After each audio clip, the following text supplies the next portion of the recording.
Dear Samantha, I urge you to read Homer's Odyssey, specifically books 22 through 24 if you have not already, because it is an epic filled with love, loyalty, and the fight for what one wants. As I came across Penelope's character, I thought of the complicated relationship that you seem to stumble into. The strong relationship between Penelope and her husband Odysseus guides them back to one another even after being separated from each other for quite some time while Odysseus was on his journey to Troy. Sam, your loyalty to your significant other amazes me.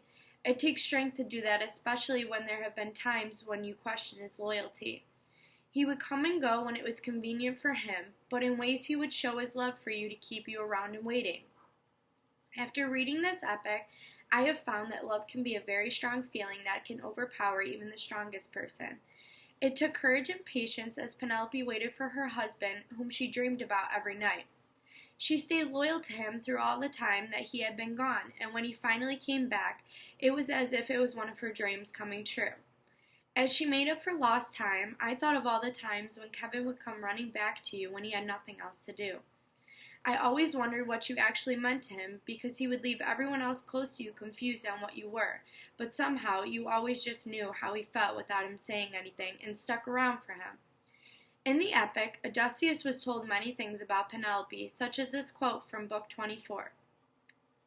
Shrewd Odysseus, you are a fortunate man to have won a wife of such preeminent virtue. How faithful was your flawless Penelope, Icarus's daughter! How loyally she kept the memory of her husband of her youth.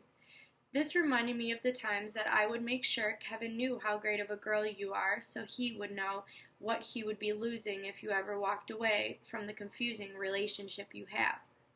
The years that Odysseus was away, he had experienced and seen many things that any normal person would not wish to have seen or experienced. He stared into the eyes of death and also did some of the killing. As Penelope sat at home waiting for her husband, she remembered him as the charming young man that he had been before he left home. She dreamed of the next time they would meet, and they would know exactly who each other were because their love would help them. Sam, as you sit around waiting for the next time Kevin comes back, you are wasting the precious time that many call the good years of life. College is supposed to be a time of education, new experiences, and new friendships, but you sit waiting for someone who might not come back, and you're missing out. I want you to be happy, but in my eyes, you are being held back from the true happiness that you could find. Much like Odysseus, Kevin is off somewhere living his life, experiencing new things. He is not the same person that he was last time you saw him, but your mind makes you think differently. When Odysseus came back from his journey, he was coming back from a whole different life that he was adventuring through all the years he was gone. You are a strong girl, so I admire you for your loyalty, but I think you should take the time to explore the world and all the other options that are out there for you. You should not rely on someone else to take care of you and make you happy.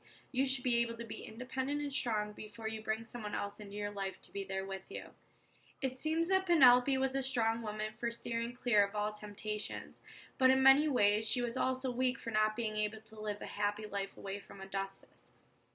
While he's gone, most of the time she's mourning and picturing what life will be like if he ever comes back. Samantha, do not stick with someone you are familiar with just because you are afraid of the unknown. Penelope lived years of her life sad because her husband wasn't there, but she stayed faithful because she didn't know if he was staying faithful. If you're ever questioning if you are happy or if he isn't being faithful to you, I would take that as a sign and do something about it. Do not just sit around and feel sorry for yourself. Go out and do what makes you happy before you put someone else's happiness before your own, because whatever is truly meant to be will be in the end. Your friend, Megan.